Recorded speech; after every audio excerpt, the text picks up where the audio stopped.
오늘 우리가 찬양한 날마다 숨쉬는 순간마다 이 곡을 작사한 사람은 스웨덴의 유명한 예루 시인인 닌나 샌델이라고 하는 분입니다.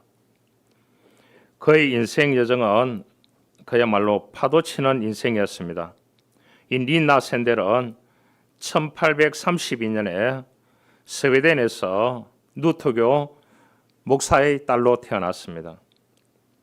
26살 때에 아버지와 함께 보트를 타고 호수를 횡단하던 여행을 하게 됐는데 호수 중간쯤에 가다가 갑자기 배가 흔들리면서 자기 눈앞에서 아버지가 물에 빠져서 세상을 떠나는 것을 목격하게 됩니다.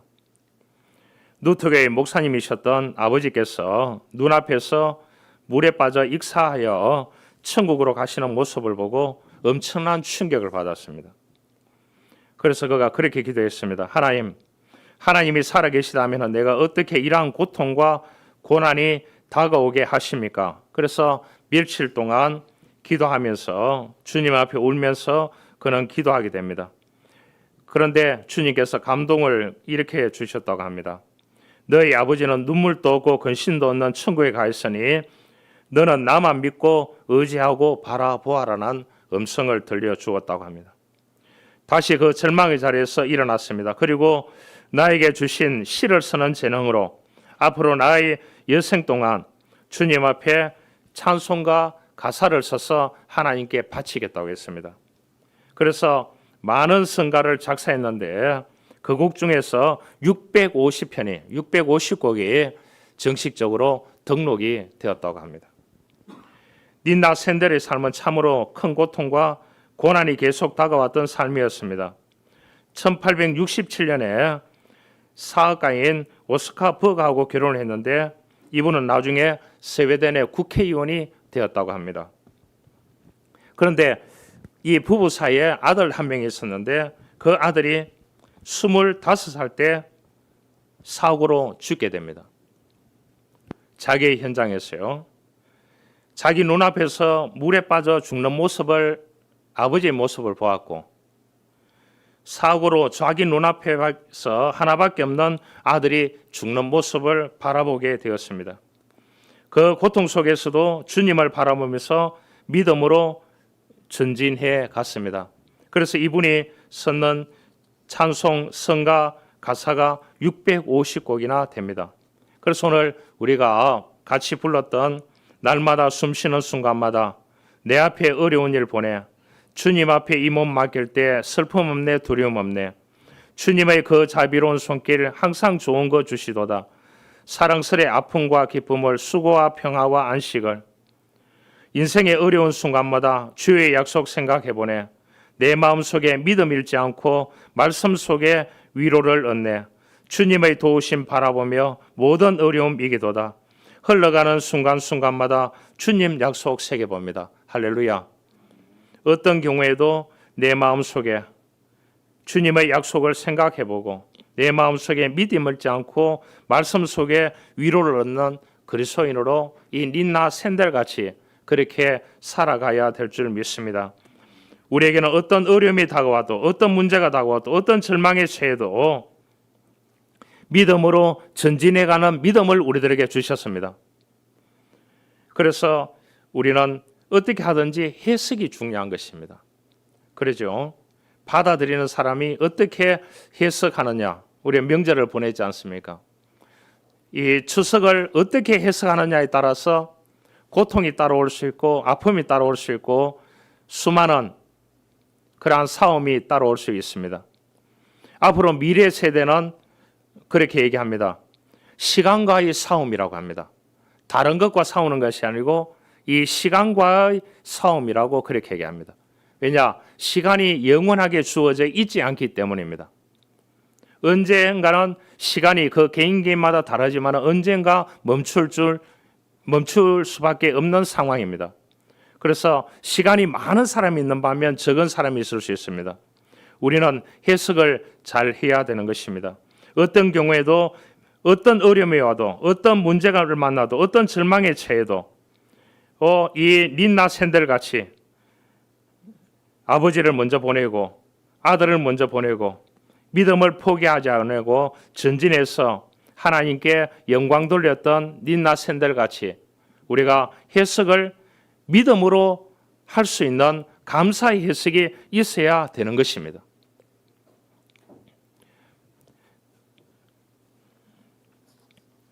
여러분은 어떻게 믿음으로 읽으면서 감사로 해석을 인생을 할 거냐 우리가 고민하는 그러한 한 주가 되었으면 좋겠습니다. 우리가 믿음으로 살아간다는 그 해석만 잘하면 하나님께서 그 믿음으로 사는 자의 믿음을 하나님께서는 책임져 주신다는 것을 우리는 알아야 되는 것입니다. 어떤 분은 그렇게 얘기합니다. 호탕하게 웃으면서 하나님께서 모든 것을 책임져 주실 것이라고 그렇게 얘기하는 사람들이 있습니다. 왜냐? 그러한 사람들은 감사로 인생을 믿음으로 해석하기 때문에 가능하다고 보면 되겠습니다. 우리가 찬송가 305장을 썼는 존 누턴이라고 하는 목사님이 있습니다. 나 같은 죄인 살리신 주. 모든 그리스도인이 이 존 누턴 목사님은 잘 알고 있습니다. 나 같은 죄인 살리신 305장을 너무나 잘 알고 있습니다. 그는 1725년도에 영국의 경건한 그리스도인 어머니에게서 태어났습니다. 어머니는 그가 목사 되기를 원했습니다. 그래서 어머님이 늘 기도해 주고 그렇게 했습니다. 그 아이도 나는 커서 목사가 되어야 되겠다는 꿈을 안고 공부를 어릴 때부터 했다고 합니다. 그런데 6살 때 어머니가 죽고 그 다음 해에 아버지는 다시 결혼을 하게 됩니다. 그때부터 삶이 삐뚤어져서 불량배의 삶을 살아갑니다. 청년이 되자 아버지를 도와서 아버지가 아프리카에 노예를 사다가 노예를 파는 그러한 사람이었습니다. 아버지를 도와서 노예상이 됩니다. 엄청난 폭풍 속에서 죽음과 함께 맞게 될 자기 영혼의 종말을 두려워하다가 물에 빠져서 4주 만에 구조되게 됩니다. 한 달 만에요. 그리고 회심의 사건과 거듭나의 체험 이후에 그는 신학을 해서 목회자가 됩니다. 그래서 그는 버킹엄에서 16년을 목회하고요. 올리 교회에서 27년간을 목회하면서 섬겼습니다. 그래서 늘 구원받은 은혜에 감사하고 이 존 누턴 목사님은 위대한 분이었지만 이분이 노예복을 입고 설교를 했습니다. 16년간 또 올리교회에서 27년간 43년 동안 이분이 설교하면서 노예복을 입고 설교를 했다는 겁니다. 자기가 노예상에서 하나님께서 구원하여 주신 그 은혜에 너무나 감사해서 그 삶 속에서는 그가 회심한 이후에는 기쁨과 감사로 살았다고 합니다. 그가 노년이었을 때 사람들에게 이렇게 말했다고 합니다. 다른 것은 다 잃어버려도 여러분 내가 구원받았다는 것은 절대로 잊지 마십시오. 그 얘기를 했대요. 그러면서 저는 그 순간마다 하나님이 주신 기쁨과 감사로 살아간다고.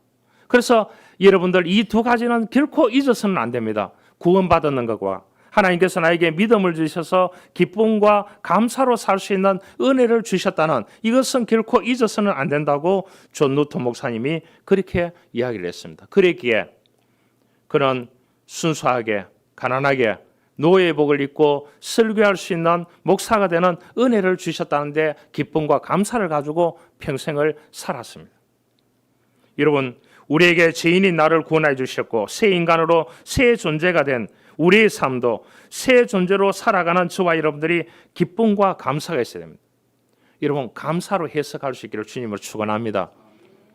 여러분 모든 것이 먹는 거나 입는 거나 또한 우리가 삶을 살아가는 것을 기쁨과 감사로 받아들이면 해석이 자동으로 되는 것입니다.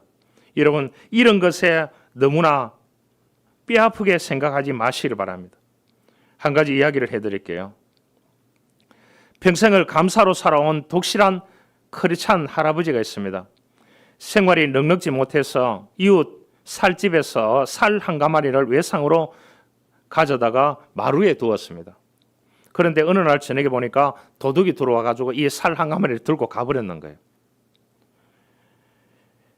그래서 할머니가 이 도적을 요구하면서 원망과 불평과 신세 한탄을 늘어놓았습니다. 할아버지 보고 그랬습니다. 그 살을 안에 들려놓지 왜 거기에다가 두었느냐고, 마루에다가 두었느냐고. 그렇게 얘기하니까 이 할아버지가 나는 살을 잃어버렸는데 5가지를 감사한다고 얘기했습니다. 할머니가 처럼 못된 영감이 어딨느냐고 이렇게 퍼부었다고 합니다. 이 할아버지의 감사 내용입니다. 첫째, 살 한 말도 외상 얻기 힘든 시기에 나는 한가만히 외상을 신용으로 얻었으니 감사한다. 어떻게 생각하세요? 두 번째, 남은 도둑질하여 사는데 나는 가난하지만은 도둑질하지 않는 사람이 되어서는 감사한다. 셋째, 방 안에 두었으면 좋았을 것을 마루에 두어서 도적을 맞았으니 좋은 경험 얻어서 감사한다. 다음부터는 방 안에 두겠다, 이런 뜻이죠. 넷째는 뭐냐? 육신의 양식을 잃고 영의 양식을 잃지 않았으니 감사한다. 다섯 번째, 외상으로 얻은 살이지만은 남의 것 잃지 않고 내 것 잃었으니 감사할 수밖에 없다. 이렇게 고백을 했답니다. 할아버지가. 어떻게 해석하느냐가 중요한 것입니다. 어떤 사건이나 어떤 상황이 주어졌을 때 어떻게 인내하면서 믿음으로 해석하고 믿음으로 바라보고 믿음으로 기쁨으로 감사로 해석할 수 있느냐가 중요한 것입니다. 오늘날 수많은 그리스도인들이 있습니다. 정말로 믿음의 본을 보이는 그리스도인이라고 하면 어떠든지 감사로 해석할 수 있어야 되는 것입니다. 할렐루야. 병원에 가보면 먹을 수 없는 사람들이 너무 많아요. 열심히 일해서 돈 벌었는 사람들 나이 들어서 다 병원에 있더라고요. 안 그러면 죽었거나 고향에 가보니까. 여러분, 병원에 있어도 감사해야 되는 것입니다. 그동안에 나를 있게 하신 하나님께, 구원받고 살게 하신 하나님께 감사해야 되는 것입니다. 할렐루야. 이게 믿음인 것입니다. 오늘 본문의 하박국 선지자입니다. 그 시대에 이 사람은 농사 짓다가 하나님을 믿는 믿음의 사람으로, 신실한 하나님의 사람으로 살다가 어느 날 선지자로 부름을 받았습니다. 그래서 나가서 외치는 겁니다. 외치는데 좋은 시대 같으면 외쳐도 괜찮은 거예요. 안 좋은 시대입니다. 신발 한 켤레로 사람을 바꾸는 시대였습니다. 그러니까 노예를, 사람을, 일꾼을 신발 한 켤레 주고 그 사람을 데려와서 일을 시킬 수 있는 그러한 시대였습니다. 다 하나님을 떠나고요. 자기 먹고 살고 바쁘다고요. 하나님께 예배하지 아니하고 그렇게 살던 그러한 시대였습니다. 나라는 위기를 맞고 민족의 구심점을 잃어버렸는, 그래서 그 나라의 유대 왕국이 패망하기 30년 전의 이야기입니다. BC 612년 바벨론이 아수르 니느웨를 공격해서 대성을 거둡니다.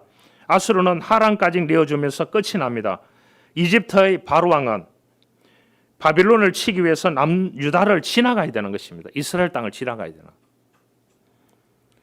이것이 안 된다고 했을 때 요시야 왕은 이것을 막다가 전사합니다. 이것이 무기토 전투입니다. 나중에 요한계시록 보면은 아메겟돈 전쟁이라 그래요. 종말이 되면은 언제 주님이 어디로 오시느냐? 이 아메겟돈 전쟁이 일어날 것이다. 그것이 뭐냐? 이스라엘 지역의 무기토라고 하는 말세의 전쟁을 예언해 놨는 것이 이 아마겟돈 전쟁이 무기토입니다. 이 무기토 전투에서 유다 왕국이 요시야 왕이 이 이집트 군대를 막다가 죽게 됩니다. BC 605년도에 바벨론은 이집트와 전쟁해서 갈그미스라고 하는 유명한 전쟁사에 보면 그 내용이 나옵니다. 바벨론이 대성을 거두고 남유다를 쳐들어옵니다. 이래서 쳐들어와서 이 포로로 잡아가는 사람들이 1차 포로로 잡혀갈 때 다니엘 알지요? 다니엘을 포함해서 소년들을 잡아갑니다. 똑똑한 소년들을 다 잡아갑니다. 1차 바벨론의 포로 정책이었습니다. BC 598년도에 다시 쳐들어와서 왕인 여호야긴과 예스겔 알죠? 예스겔 선지자. 에스겔하고 1만 명의 기술자들로 다시 바벨론으로 포로로 잡아갑니다. 그 키로수가 어느 정도 되느냐? 1400km입니다. 1400에서 1500km 됩니다. 바벨론이 어디냐? 지금 이라크 동부 지역을 중심으로 형성되는 그 나라가 그 당시에 유명한 찬란한 문화를 가지고 있었던 바벨론 군대였습니다. 바벨론 나라였습니다. 강대국 바벨론이 나라를 점령하고 백성들은 포로로 잡혀가게 되고 정세가 불안하고 미래가 불투명합니다. 그런데도 하박국은 하나님을 원망하지 않고 감사하는 내용이 오늘 이 본문입니다. 16절에 말합니다. 내가 들었으므로 내 창자가 흔들렸고 내 목소리로 말미암아 내 입술이 떨렸도다. 무리가 우리를 치러 올라오는 환난 날을 내가 기다림으로 쓰기는 것이 내 뼈에 들어왔으므로 내 몸은 내 처소에서 떨리는도다 그랬습니다. 여러분 창자가 떨리는 경험 해본 적이 있습니까? 이 뭐 탈장이라 그렇게 얘기하죠. 입술이 떨리는 거 경험해 본 적 있습니까? 뼈가 썩어 들어가는 것을 경험해 본 적 있습니까? 이러한 것을 경험하고 있는 것이 이 하박국 선지자와 그 당시에 신실한 하나님을 믿는 믿음의 사람들이었습니다. 그런데도 불구하고 하박국 선지자를 비롯해서 신실한 하나님의 사람들은 뭐라고 고백을 하게 됩니까? 17절에 비록 무화과 나무가 무성하지 못하며 포도나무에 열매가 없으며 감람나무에 소출이 없으며 밭에 먹을 것이 없으며 우리의 양이 없어도 외양간에 소가 없을지라도 나는 여호와로 말미암아 즐거워하며 나의 구원의 하나님으로 말미암아 기뻐하리로다 그렇게 얘기했습니다.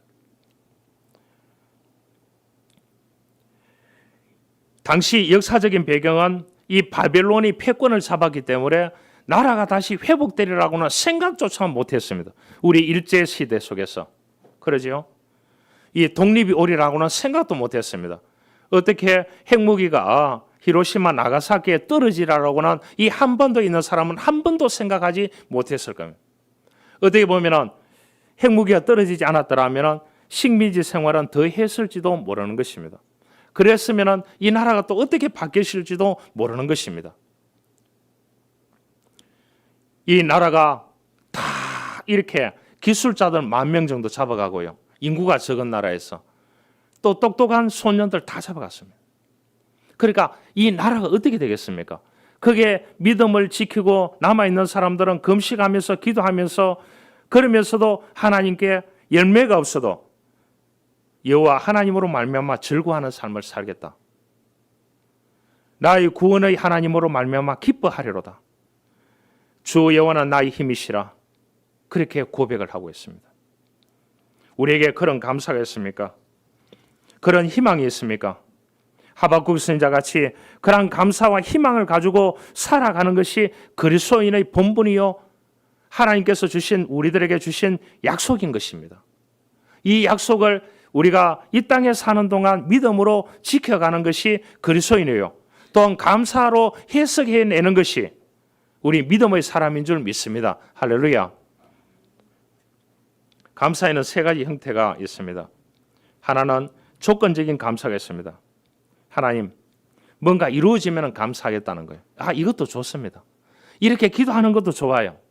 뭐 이루어 주시면 하나님 감사하겠습니다. 좀 이기적인 감사지만은 이런 감사라도 해야 되는 것입니다. 가장 기초적인 셀로한 감사입니다. 그 다음에는 결과적인 감사입니다. 그러므로의 감사입니다. 사업이 잘 됨으로 성공하였으므로 병이 고침받았으므로 드리는 감사가 있습니다. 이 당연한 감사랍니다. 이 감사도 좋습니다. 그렇죠? 이 감사도 얼마나 좋습니까?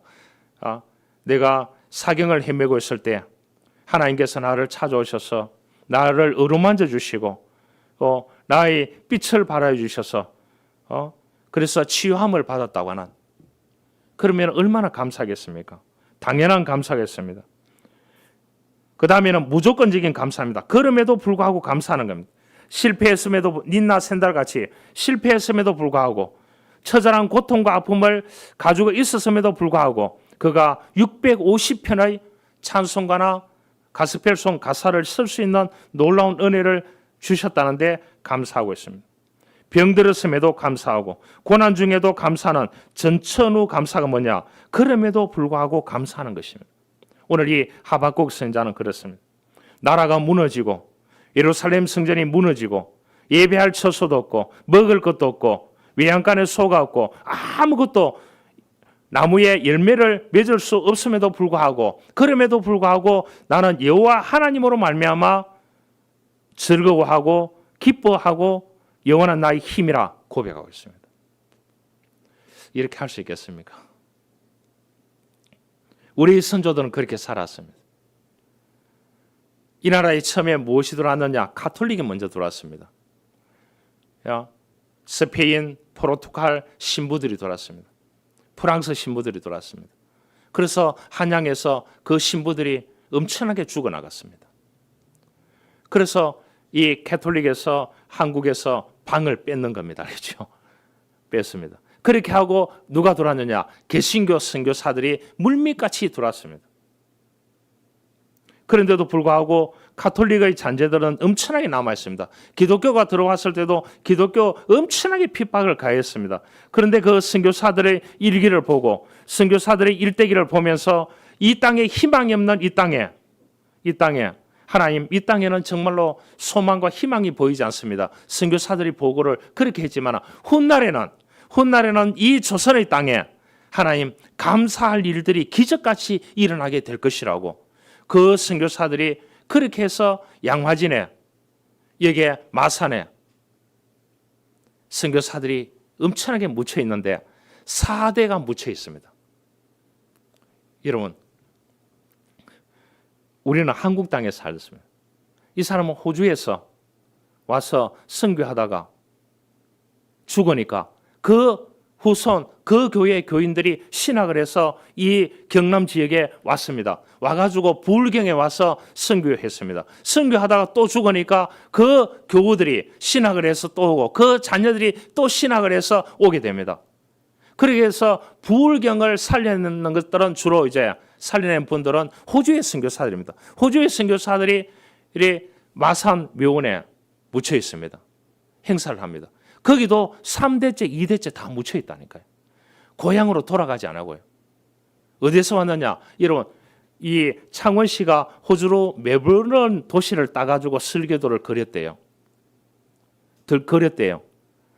여러분, 멜버른을 가본 적이 없지만은요, 멜버른에서 최초로 이 경남 지역에 선교로 왔던 발을 내딛었던 사람이 데이비드 선교사인데요. 이 사람은 멜버른에서 이 대안학교를 하는 27세의 교장이었습니다. 27세예요. 결혼도 하지 않았나. 이 사람이 한국에 선교사로 와서 한글을 배우고 거기에서 언더우드 선교사하고 만나서 한글을 배우고 이 사람이 말을 타고 진주를 해서 이렇게 이제 진해로 거쳤겠죠. 이렇게 해서 이 부산으로 가보니까 일본 사람들이 그 집을 다 짓고 있는 한옥을 지었는 그 모습이 그 사람이 찍었는 사진이 있더라고요. 그런데 그 사람이 온 지 사흘 만에 죽어버렸어요. 부산에서요. 풍토병이 걸려가지고 내려오는 동안에 도착해가 다음날 죽었습니다. 그러니까 멜버른 교회하고 멜버른이 발칵 뒤집어졌는 거예요. 듣도 보도 못한 조선의 나라, 이 땅에 우리가 선교사를 보내야 된다. 그래서 선교사님들 경남 일대에 대거 보내게 됩니다. 그래서 저 학교를 다 사주셨잖아요. 사가지고 이 사람들이 철수하면서 팔고 갔습니까? 안 가고 본인도 묻히고 같으면 양보하겠습니까? 미국 사람들 와가지고 다 병원요, 이 세브란스 병원 연세대학 거기에 이제 지금으로 따지면은 세브란스 사람이 미국 북장로교에 헌금을 했는데요. 얼마를 했냐? 지금 따지면은 1,500억이래요. 필리핀 하면은 실리만 대학교라고 하는 데가 있습니다. 실리만 대학교는 뭐 어떠냐? 실리만이라는 사학과가 미국 북장로교에 우리 교단에 속했는 데죠. 미국 북장로교에 1,700억을 기부를 했는 겁니다. 그래서 선교사가 그 돈을 받아가지고 가가지고 거기도 실리만 대학교도 대학교를 세우고 대학 병원을 세웠는 거예요. 연세대학도 그랬는 겁니다. 1,500억요. 지금 시가로 단 1,500억. 여러분 사업을 해가지고 사업가가 그렇게 바칠 수 있겠습니까? 한국 사람들이. 이 사람들이 가졌는 이 선교사들이 오기 전에 1년 동안 어디에 사는 걸 연습했는 줄 압니까? 바닥에 자고 이 목침을 베고 자는 거를 1년 동안 연습을 했대요. 그 선교사 일기를 보니까 호주 선교사들하고 그 영국 선교사들, 그 다음에 이제 미국 선교사들, 캐나다 선교사들 보니까요, 이 사람들이 1년 동안 바닥에 자는 거를, 그 사람들은 바닥에 못 잔대요. 목침을 베고 자는 걸 1년 동안 연습을 왔답니다.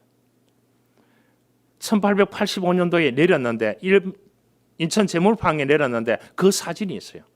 그 사진을 보니까 지금 서양 사람들이 입고 있는 옷이나 모자나 똑같아요. 똑같아요. 별로 모델이 이 패션이 변한 게 없어요. 그만큼 발달된 나라에서 살다가 갓쓰고 이렇게 한복 입고 이렇게 다니는, 비포장 도로에 다니는, 그래도 그 사람들이 와서 4대째 한국에 묻혀도 그 사람들은 늘 감사하면서 하나님께 영광 돌리면서 영원한 하나님의 나라를 바라보면서 한국 땅에 묻혔다는 거 아니에요. 몇 대째? 4대째, 3대째, 2대째 이렇게 다 묻혀 있습니다. 여러분, 우리는 어떠한 경우에도 다니엘도 굴 속에 던져졌지만은 감사했습니다. 욥도 모든 것을 잃었지만은 감사했습니다. 바울과 실라도 감옥에 갇히고 착고에 채워져도 찬송과 기도로 감사로 하나님께 영광 돌렸다는 것을 우리가 알 수 있습니다. 누가복음 12장에 보면은 이 밭에 소출이 풍성한 부자 이야기가 나옵니다. 그는 곡식을 쌓아둘 곳이 없어서 고민하는, 대단하지요. 곡식을 쌓아둘 것이 없어서 고민하는, 곡간을 크게 지어서 모든 곡식과 물건을 쌓아두리라. 이렇게 풍성하게 살아가는 이 부자에게 하나님이 밤에 찾아갔습니다. 꿈속에 찾아갔습니다. 어리석은 자여, 오늘 밤에 내 영혼을 도로 찾으리니 그러면은 내 준비한 것이 누구의 것이 되겠느냐? 내가 너 영혼을 불러간다고 하면은 이 쌓아놨는, 곡간에 쌓아놨는 그 많은 것들, 곡식과 그 물건들은 누구의 것이 되겠느냐고 그렇게 하나님이 찾아가서 그 사람에게 음성을 들려주었습니다. 여러분, 우리 인생에는 소유가 중요한 것이 아니라 생명이 중요한 것입니다. 나에게 이 땅에 생명 있게 하신 하나님께 생명이 있을 동안에 믿음으로 살고 그 믿음으로 일구고 그 믿음으로 일구어 나가는 이 프로세스 과정 가운데서 여러분 기쁨이 있기를 원합니다. 즐거움이 있기를 원합니다. 감사가 있기를 원합니다. 여러분, 많은 것을 일구었는데도 조금 잃어버리니까 불평하고 원망하는 사람들이 얼마나 많이 있습니까? 불행할 때 감사하면 불행이 끝나고 형통할 때 감사하면 형통이 연장된다는 그런 말이 있습니다. 하박국은 무성치 못한 무화과 나무, 열매 없는 포도나무, 섭출 없는 감람나무, 식물이 자라지 않는 밭, 양이 없는 우리, 수 없는 외양간, 아무것도 없는 실패의 현실에서도 나르는 풍전가와 같이 모든 엘리트들은 다 이제 떠나고 난 그 시대에 하박국과 하나님을 믿는 신실한 믿음의 사람들이 모여서 고백하는 내용이 오늘 이 본문입니다. 여호와 하나님으로 인하여 즐거워하고 나의 구원의 하나님으로 말미암아 기뻐하고 여호와는 나의 힘이라고. 여러분, 내가 아무리 열심히 인간적으로 모으고 준비하고 해놔도 그게 한 50이 된다고 합시다. 그런데 어느 날 하나님이 축복을 부어주면 하나님이 한 방에 100을 부어주는 겁니다. 그래서 성경에 뭐라고 합니까? 30배, 60배, 100배라 그렇게 얘기합니다. 인간이 계산하면 답이 없어요. 여러분, 너무 계산하고 살지 마시길 바랍니다. 하나님이 한 번 부어주면 30배 부어줄 때가 있고 60배 부어줄 때가 있고 100배 부어줄 때가 있습니다. 할렐루야. 그것이 우리가 믿음으로 살아가는 사람의 하나의 축복이라고 보면 되겠습니다. 한 가지 이야기를 더 하고 말씀을 마치려고 합니다. 세계 최고의 갑부였던 사람 가운데 한 사람이 누구냐 하면 카네기죠. 앤드류 카네기입니다. 카네기는 한때 자살하려 했던 적이 있습니다. 경제공황 당시에 카네기는 절망에 빠지게 됐습니다. 아무리 노력하고 점점 쌓아도 뭐 공황장애 오니까 계속해서 IMF 같이 계속해서 사업을 해도 빠지는 겁니다. 아무리 노력해도 점점 어려운 상황이 만들어집니다. 그래서 아침 일찍 강에 빠져 죽으려고 달려가는데 자기를 부르는 소리가 들렸습니다. 그래서 뒤를 돌아보니까 험눈한 옷을 입었는 한 소년이 연필을 들고 아저씨 연필 한 자루 사주세요 이렇게 얘기하는 거예요. 그래서 가까이 가보니까 이 아이 손이 부르트고 다 이랬는 거예요. 나는 죽으러 가는데 이 아이는 이 어려운 상황 가운데서 연필을 팔고 이렇게 해서 공부하는가 보다. 이렇게 해서 아이의 사연을 물어보니까 기관 운명에 부모도 없고 연필 한 자루 사달라고 하는데 호주에 보니까 $1 주고 연필 한 자루 샀습니다. 사는데 연필을 안 들고 가는 겁니다. 왜냐? 죽으러 가기 때문에. 강에 빠져 죽으러 가기 때문에 연필을 왜 들고 가겠습니까? 그러니까 이 아이가 따라와서 연필을 들고 가라고. 그러니까 카니가 연필 필요 없다고 하니까 아저씨 이 연필로 인생을 다시 써내려 가라고. 죽으러 간다고는 얘기 안 했지만 이 애가 그런 말을 하더라는 거예요. 아저씨 이 연필을 들고 가서 인생을 이 연필로 다시 써내려 가봐라. 제가 언제 설교할 때 한 적이 있습니다. 한 분이 그 럭비, 미국엔 럭비가 유명하잖아요. 28세에 럭비 하다가 다쳐가지고 운동을 할 수 없었습니다. 그렇게 해서 이제 다른 일을 이제 찾아보고 있는데 자기가 무슨 일을 할까 이렇게 쭉 이렇게 메모지에 적어봤답니다. 적어보니까 꿈이 78가지가 적히더래요. 꿈이. 그래서 아내에게 다음날 보여줬대요. 얘가 한 명 있고 얘가 또 임신해가 있는데 보여주니까 아내가 한국 사람 같으면 어떻게 얘기할까요? 78가지 적어 보여주면 뭐 긍정적인 얘기보다는 부정적인 얘기 할 가능성이 많겠죠. 그런데 그 아내가 한 가지가 빠졌다고 얘기하더랍니다. 한 가지가 더 넣으라고. 그게 뭔 줄 압니까? 구직 활동이었답니다. 그 꿈 가운데는 대통령과 악수하는 것부터 시작해가지고 여러분 78가지 정도 쓸 것 같으면 얼마나 되겠습니까? 그런데 이 사람이 살아있을 동안에 73가지가 이루어졌대요. 그 73가지를 놓고 기도했답니다. 하나님이 이대로 다 이루어지게 해달라고. 그래서 그 사람이 책을 냈는데 종이 위에 쓰면 기적이 일어난다는 책이 있습니다. 종이 위에 쓰면 기적이 일어난다. 여러분 오늘부터 가서 이제 명절 끝났으니까요. 10월 첫날이니까 종이 위에 꿈을 한번 적어보시길 바랍니다. 적어보고 다음날 배우자에게나 또 부모에게나 자식에게 한번 보여주시길 바랍니다. 그래 놓고 한번 기도해 보십시다. 할렐루야. 할렐루야. 이 카네기가 그 연필을 받았습니다.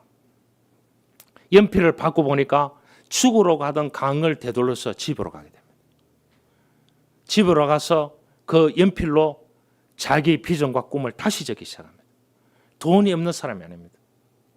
돈이 잃었는 것밖에 잃었지만 남아있는 것이 많이 있습니다. 갑부니까요. 갑부. 여러분 그래서 이제 카네기는 하나님 앞에 다시 회개 기도하고 하나님이 주시는 믿음으로 다시 사업을 시작합니다. 그래서 대성을 거두었고 인류 역사상 최고의 갑부에 오른 사람이 카네기입니다. 카네기요. 여러분 우리는 가진 것이 많습니다. 그러나 없는 것만 생각하고 원망하고 불평하고 살아가는 사람들이 너무나 많이 있습니다. 여러분 있는 것에 감사하십시오. 있는 것을 가지고 하나하나 가야 되는 것입니다. 어느 날 장미꽃이 하나님께 불평했습니다. 왜 저에게 가시를 주셔서 제 인생을 어렵게 합니까? 이렇게 물으니까 그때 하나님이 이렇게 말씀했대요. 나는 너에게 가시를 준 적이 없다. 가시나무인 너에게 장미꽃을 선사했을 뿐이다. 여러분 하나님은 감사하는 사람에게 하나님은 놀라운 것을 베풀어 주게 되는 것입니다. 2023년도 10월 1일입니다. 이 가을에는 우리 모두 하박국 선지자처럼 즐거워하고 기뻐하고 좀 어려움이 있지만 성숙한 감사로 우리가 살아가는 저와 여러분들이 될 수 있기를 주님으로 축원합니다. 하나님 감사합니다. 오늘 이 하박국 선지자처럼 하나님으로 인하여 즐거워하며 하나님으로 인하여 기뻐하며 하나님으로 인하여 감사하며 하나님이 나의 힘이 되신다고 고백할 수 있는 믿음의 사람으로 살고 싶습니다. 하나님 우리에게 이러한 은혜를 베풀어 주옵소서. 예수님의 이름으로 기도하옵나이다. 아멘.